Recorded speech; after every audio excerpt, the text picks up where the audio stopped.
Dans cette vidéo, je vais partager avec toi 4 types de business en or que tu peux commencer avec 200 000 francs en Afrique. Donc ici, c'est comment devenir riche en Afrique. Je partage cette vidéo avec toi 4 types d'élevage en or que tu peux commencer avec 200 000 francs. Donc reste que je suis au bout de la vidéo afin que je puisse partager avec toi les différents types d'élevage. Donc avant de commencer, je vais me présenter. Si tu me découvres pour la première fois, je m'appelle Thierry Toukou. Sur la chaîne, je parle d'entrepreneuriat, je parle d'investissement. Sur la chaîne aussi, je fais la valorisation et la vulgarisation des produits du terreau africain. Si j'ai créé la chaîne, c'est afin de te partager mes astuces et techniques business, te partager mon mindset, afin de t'aider dans tes réalisations ou soit dans tes futures réalisations. Donc, c'est les thématiques qui te parlent. N'hésite pas à t'abonner en appuyant sur le petit bouton rouge, en validant la cloche, afin de ne pas manquer plusieurs vidéos que je diffuse sur la chaîne afin de t'aider. Si tu es aussi d'accord, je te dis merci. Donc, avant de rentrer dans le vif du sujet, il faudrait que je t'explique pourquoi est-ce que j'ai sélectionné les 4 types d'élevage. Et pour que tu comprennes, c'est-à-dire que le choix, je vais déjà aussi te dire, on se lance en business par rapport, c'est-à-dire que à la demande du marché, par rapport aussi à une idéologie. Je continue à insister que tu te dois d'intégrer l'idéologie. Rappelle-toi, je t'ai dit que nous faisons, en Afrique, le péché que nous avons, c'est que nous faisons le business sans aucune idéologie. Donc l'idéologie ici, c'est quoi? C'est de savoir pourquoi est-ce que tu vas... Pourquoi le choix de ces élevages-là? Ou pourquoi le choix de ton type d'élevage? Comment tu te fournis? C'est quoi l'objectif derrière? Comment tu te visualises dans 5 ans, dans 10 ans, dans 20 ans, dans 50 ans? Est-ce que ton élevage, c'est pourquoi? Est-ce que ton élevage impacte l'Afrique? Est-ce que ça enrichit ton continent? Ça enrichit ton pays? Est-ce que tu es autonome sur le plan de ton élevage? Quand je dis autonome ici, en termes d'intrants, les matières premières, telles que les sujets, quand je dis sujet ici, c'est-à-dire que c'est par rapport aux achats des différents types de protéines animales, tels que des sujets, si c'est les poussins, les porcs, les canards, ainsi de suite. Par rapport, c'est-à-dire que à l'alimentation de ces sujets-là, est-ce que on peut te fournir sur place? Est-ce que nous avons la matière première sur place? Par rapport justement aussi à la technologie, est-ce que nous avons, c'est-à-dire que sur le plan comme ça, la construction des bâtiments, on a l'expertise? C'est autant de choses qu'il faudrait mettre en place. Et depuis 2 ans, mon rôle est ici de te faire comprendre que nous devons, c'est-à-dire qu'aujourd'hui, consommer africain et produits africains. Nous devons manger ce que nous produisons et produire ce que nous consommons.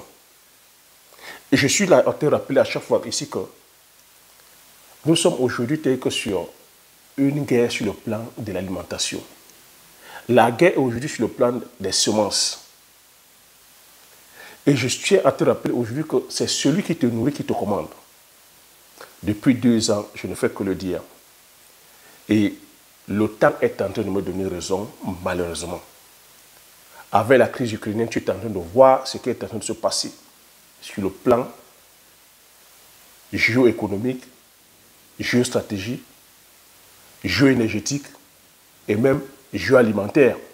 Tu vois que nous sommes en train de subir. C'est pour ça que je continue encore à réitérer qu'on se doit aujourd'hui d'être stratège lorsqu'on se lance en business. Je continue à répéter qu'on se doit aujourd'hui de développer notre science, de développer la recherche. Et je répète encore que la recherche ne peut pas se développer sans financement. Nos États devraient développer la recherche. Vous voyez aujourd'hui que la recherche est délaissée. Un pays qui ne finance pas la recherche, pourquoi ou un continent qui ne finance pas sa recherche, pourquoi vous êtes étonné qu'on ne soit pas développé? Les autres sont développés parce que la recherche est financée. Aujourd'hui, le côté pervers, c'est que même aujourd'hui, dans ces pays, continents, dites développées, aujourd'hui, ce qu'on constate, c'est que même les États aussi sont des fois dépassés. Aujourd'hui, c'est les grands groupes agro-industriels qui financent la recherche, qui financent les chercheurs. Tous les chercheurs, tels que tous les ingénieurs, les chercheurs, aujourd'hui, qui font des recherches, que ce soit sur le plan agroalimentaire, que ce soit sur le plan de la santé, sont aujourd'hui cooptés par les grands groupes agro-industriels.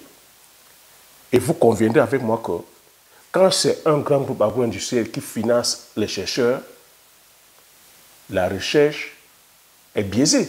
La recherche n'est pas partiale, elle est impartiale. Elle va tout à la faveur du grand groupe agro-industriel.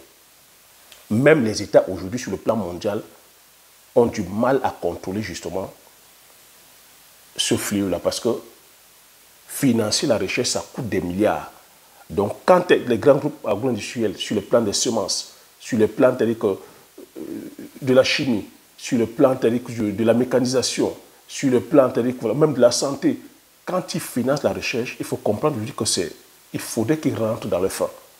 Il faut comprendre que nous sommes dans un système capitaliste.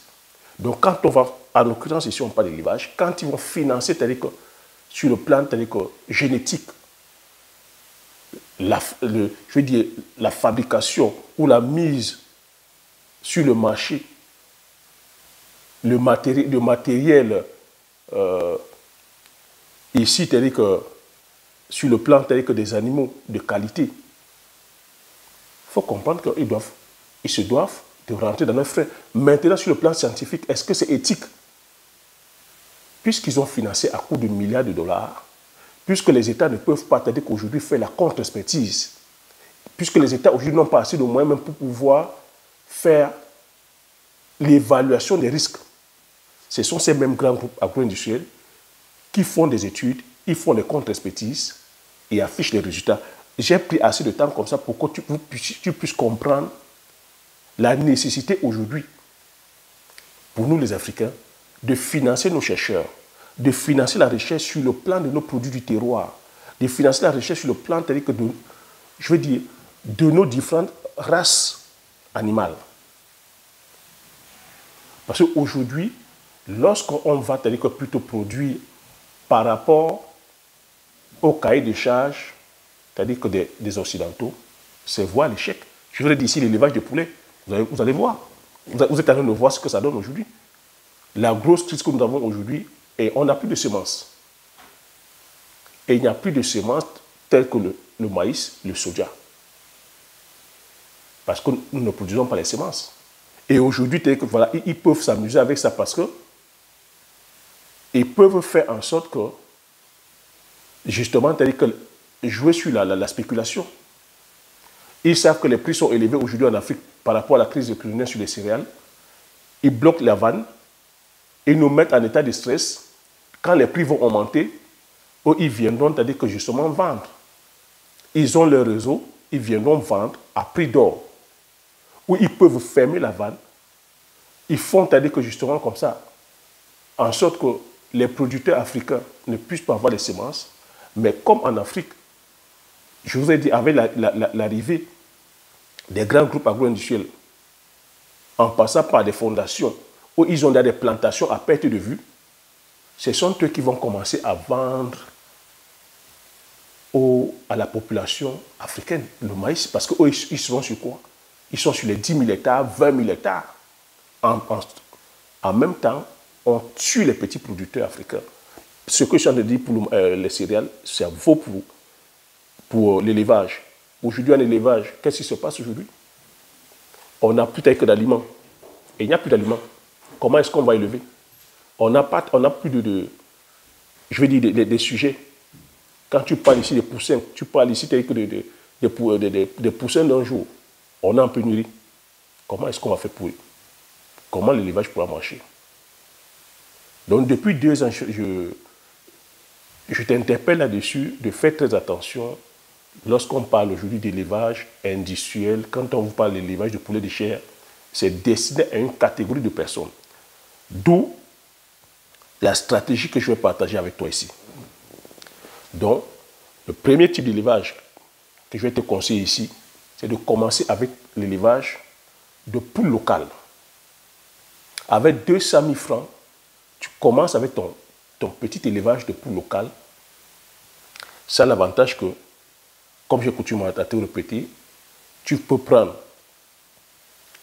5 poules, tu prends 3 coqs, à ta convenance. Tu peux même prendre 10 poules, tu prends 3 coqs, tu construis ta petite cabane. L'avantage, c'est que dans cet élevage de poules locales, ça ne te demande pas une expertise quelconque comparativement à l'élevage de poulets de chair. Tu n'as pas une formation, c'est-à-dire que quelconque à faire. C'est juste savoir comment, c'est-à-dire que le comportement des poules, leur donner à manger. C'est tout simplement pas une formation quelconque. Tu construis ta petite cabane, tu mets ton enclos, tu leur donnes le maïs, tu leur donnes tout ce qui te passe par la main. L'avantage avec les poules locales ici, c'est quoi? Comparativement aux poulets de chair, c'est que les poules locales sont adaptées déjà à nos terroirs. Les poules locales supportent la chaleur. Il fait 40 degrés, il fait 50 degrés, ils supportent. Les poules locales, elles sont habituées que justement à vivre en plein air, sous la chaleur. Là. Elles sont habituées à la pluie. Ils sont habitués à nous. Ils sont habitués à notre climat. Les poules locales, c'est des poulets qui sont, je veux dire, vivaces, qui savent se débrouiller. Même face au danger, que tu les vois des fois, ils vont attaquer des fois même les serpents. Donc il y a cet avantage-là, qu'avec la poule locale, elle se débrouille elle-même, elle peut se nourrir elle-même, comparativement au poulet de chair entassé, c'est-à-dire que dans les bâtiments où il faut à chaque fois apporter une alimentation, et une alimentation bien dosée, et qui coûte cher. Cette alimentation que nous n'avons pas aujourd'hui, on est en pénurie de soja, pénurie de maïs, on est en pénurie de tout. Donc tu vois, lorsque tu optes sur le choix de poules locales, c'est génial. Et les poules locales aussi, l'avantage c'est que, comme je dis, tu fais ton enclos pour éviter que les prédateurs viennent dessus.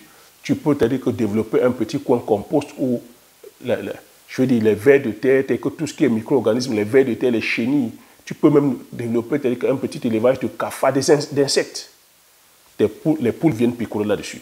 L'avantage, c'est que tu ne vas pas les faire les vaccins. Tu ne vas pas payer sur le plan des vaccins. L'avantage, c'est que tu ne vas pas payer sur le plan de la vitamine. L'avantage, c'est que les poulets pourront se nourrir sur le plan de l'alimentation, c'est-à-dire que voilà, tu vas économiser. Et le gros avantage, c'est qu'il y a un marché aussi. Il faut comprendre que je vous ai dit ici que les éleveurs de poulets de chair, en ce moment, beaucoup ferment.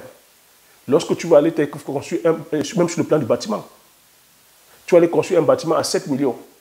Tu vas aller acheter l'alimentation qu'il n'y a même pas aujourd'hui quand tu vas faire l'élevage de poulets de chair. Une fois que tu as fait une bande de 2000, 3000, tu vas vendre à qui? Il y a énormément d'arnaques. Il y a des grossistes comme ça qui sont des arnaqueurs. Le business de l'élevage de poulets de chair n'est pas structuré en Afrique. Ce n'est pas encore structuré. Donc c'est de la débrouillardise. Comme je dis, si tu n'es pas aujourd'hui milliardaire, je continue à répéter, milliardaire, donc si tu veux te lancer sur l'élevage de poulets de chair, si tu ne sais pas, si tu ne peux pas contrôler tous les différents postes, donc ça veut dire que l'alimentation, tu dois d'avoir ton champ de maïs au moins 100, 200, 300, 400 hectares, que tu vas comme ça associer avec le soja. Si tu n'as pas ça, tu es mort dans le film. Tu te dois d'avoir tes points de vente. Si tu n'as pas tes propres points de vente à toi, si tu vas faire le poulet de chair, tu es mort dans le film. N'essaye même pas. Parce qu'il y a beaucoup d'arnaques. Tu vas produire 5 000, 10 000 poulets. Tu vas vendre à qui? Les grossistes viendront prendre. Beaucoup, c'est-à-dire que ce sont des malhonnêtes. Comme ce n'est pas structuré, beaucoup sont des malhonnêtes, viendront prendre et c'est comme ça qu'ils vont tuer ton affaire. De deux aussi, même si le business marche, tu n'es pas sûr sur le plan d'approvisionnement tel que d'alimentation. C'est chaotique. Tu n'es pas sûr sur le plan d'alimentation, d'approvisionnement des poussins d'un jour. C'est aussi chaotique. Donc c'est pour ça que j'insiste encore que l'élevage de poulets, tu vas sur les poulets locaux, les poules locales là, c'est un business qui est très rentable. Il y a un marché, il y a la demande sur les poulets locaux. Parce que nos différents télécoms sur le plan local, c'est très prisé par rapport aux poules locales. Même sur le plan de la tradition, on nous demande que c'est tout demandé, que les coqs du village, les poules du village. Donc, il y a de la demande. Donc là-dessus, tu sais que tu as ton contrôle. C'est toi qui élève, c'est toi qui abat, qui tue. Tu fais le packaging, tu vends. Et là, derrière aussi même, tu peux faire ton petit point de braise aussi. Hein. Tu peux vendre, c'est-à-dire quoi, packager, tu peux aussi faire de la braise pour pouvoir apporter de la plus-value. Deuxième type d'élevage aussi, pareil, faire l'élevage de la pintade. Voilà aussi des élevages aussi qui ne sont pas très, très démocratisés, mais c'est vers là qu'il faut aller. Je dis ici qu'il ne faut pas aller là où tout le monde va. Là où tout le monde va, c'est-à-dire que ça devient saturé, ça ne gagne pas. Tu fais l'élevage de la pintade avec 200 000 francs. Même chose, la même stratégie aussi. Une petite formation, ça ne te demande pas une grosse formation, ça te demande juste de maîtriser le comportement tel que des pintades, comment les nourrir. Il faut savoir aussi que la pintade aussi, c'est un oiseau qui est rustique. Il faut savoir son comportement sur le thème d'alimentation. La pintade aussi mange tout, ça mange des feuilles. Pareil aussi, tu mets des feuilles aussi là-dessus, des herbes fourragères. Ça peut être... tu as plusieurs types d'herbes fourragères que tu peux donner. Le moringa aussi, tel que super, couplé au maïs. Couplé, c'est-à-dire canaux différents, c'est-à-dire que machin, bouture, hein, je veux dire tubercule. Tu peux écraser ton manioc, tu donnes, tu peux écraser ton plantain, tu donnes, tu peux écraser tes patates, tu donnes, tout ce qui te vient à la main, tu donnes. Fais ton élevage de pintade. Avec 200 000 francs, c'est très correct, tu fais ton élevage. Troisième type d'élevage aussi, élevage de la dinde. Pareil aussi. La dinde, ce n'est pas très démocratisé. Une petite formation, avec 200 000 francs, tu commences ton élevage propre. Un enclos aussi, pareil, qui ne va pas te coûter cher. Pareil aussi sur le plan de l'alimentation, tu les nourris avec les tubercules que tu as en main, tu peux associer le maïs, associer les légumineuses, tu fais un espace, et là-dessus, tu les laisses aussi en ivresse. C'est des oiseaux qui sont très rustiques aussi. Ça ira picorer aussi que les micro-organismes dans les vers de terre et tout ça. Pareil, la même stratégie, tu penses à passer à la phase de transformation. C'est toi qui transformes, c'est toi qui package, c'est toi qui mets entre les mains de la ménagère. J'ai dit, ne va pas déposer dans les hyperbachis, c'est tu donnes à la ménagère. Tu coupes en morceaux, c'est-à-dire que puisque la dinde est costaud, tu coupes en kilos, tu fais des packaging par kilo. C'est toi qui déposes dans le panier de la ménagère. C'est là où c'est gagnant. Quatrième type d'élevage aussi, élevage de lapin. Pareil aussi, le lapin, tel que tu prends une formation pour savoir comment le comportement des lapins, savoir tel que la mise bas, savoir détecter comment est-ce qu'elle met bas, comment nettoyer le clapet, les clapets, comment que justement que découvrir comment lorsqu'elle est en chaleur, c'est pour ça qu'il faut faire la formation, savoir qu'il ne faut pas toucher, c'est-à-dire que tu es l'apéro lorsque la lapine a mis bas, savoir à quel moment, c'est-à-dire que coupler, c'est-à-dire que le lapin avec la lapine, afin de pouvoir, c'est-à-dire qu'avoir l'accouplement et tout ça. C'est pour ça qu'il faut une formation. Mais le lapin aussi, l'élevage aussi est magnifique parce que ça ne te demande pas d'espace. Dans un petit périmètre carré, tu peux, c'est-à-dire que démarrer ton élevage. Tu avais 200 000 francs, tu construis tes clapets, tu achètes tes lapins. Tu peux même commencer même avec 5 lapines. Tu vois, 5 lapines, d'ailleurs, tu as déjà un cheptel. Hein. 5 lapines, tu as peut-être même deux lapins. La lapine aussi, elle a de ceci que la lapine met bas, c'est-à-dire que je dis que tout le temps. C'est toi qui vas choisir les moments de chaleur où tu viens les accoupler. À partir du moment où, au bout de peut-être, elle a mis bas, 2 semaines, tu serves l'apéro de la lapine, elle est encore en chaleur, tu mets. Donc, c'est toi qui sauras comment le nombre de mises bas que tu veux, le nombre de portées que tu veux que ta lapine ou tes lapines aient. Donc, tu vois, c'est encore comme ça stratégique. Et le lapin, la chair est magnifique. C'est la chair blanche recommandée par les diététiciens, recommandée par les médecins, riche en oméga 3. Et le lapin a de ceci que tout est valorisé sur le lapin. La chair, la peau, les poils, les urines, tout ça c'est valorisé. Et les urines, c'est hyper demandé, c'est-à-dire qu'en agriculture, parce que c'est un engrais biologique de haut rang et un insecticide aussi de haut rang. Donc tu vois, et là-dessus, il y a un marché, comme je dis, c'est toi, tu élèves, tu transformes, tu packages et tu vends. C'est très, très, très important. Voilà comment est-ce que tu peux commencer avec un petit capital et au bout de je dis 2 ans, de 5 ans, de 10 ans, de 15 ans, sur l'ensemble des 4 types d'élevage que je viens de te citer, au bout de 15 ans, tu deviens leader de ton secteur. Parce que l'idée ici, c'est de commencer petit, de te visualiser sur le long terme.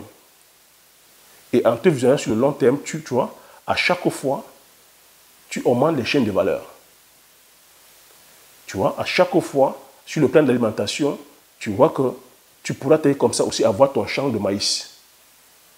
Tu pourras t'aider associer à ton champ de maïs, ton soja pour être autonome sur l'alimentation.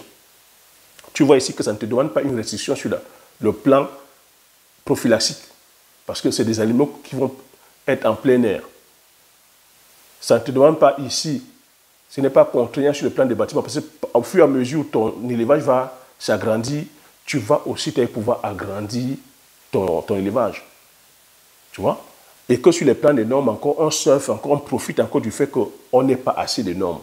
Donc, cette vidéo parle beaucoup plus aux personnes, tu vois, qui sont au pays, aux personnes qui veulent commencer et qui disent qu'ils n'ont pas beaucoup de moyens. Et je dis ici que ce ne sont pas les moyens.